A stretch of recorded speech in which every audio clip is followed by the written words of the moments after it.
कुपवाडच्या श्यामनगर परिसरातून स्वातंत्र्यदिनीच एक धक्कादायक घटना समोर आली आहे। रागाच्या भरात पती-पत्नीवर प्राणघातक हल्ला करण्यात आला। या हल्ल्यात महिलेचा मृत्यू झाल्याने परिसरात एकच खळबळ उडाली आहे। मिळालेल्या माहितीनुसार मयत महिला मनीषा केसकर यांच्यावर संशयित फरीद शेख याने हल्ला केल्याचे समोर आले आहे। या घटनेत हातोडी आणि चाकूने वापर झाल्याची माहिती आहे। हल्ल्यानंतर परिसरात मोठी गर्दी जमली आणि घटनेची माहिती पोलिसांना देण्यात आली। माहिती मिळताच कुपवाड पोलिसांनी घटनास्थळी धाव घेतली। पोलिसांनी परिसराची पाहणी करत पंचनामा केला।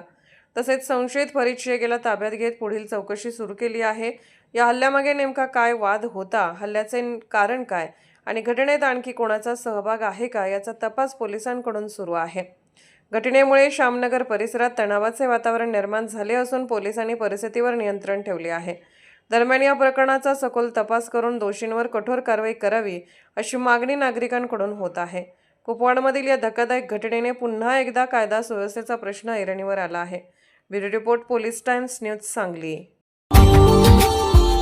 Subscribe now and press the bell icon.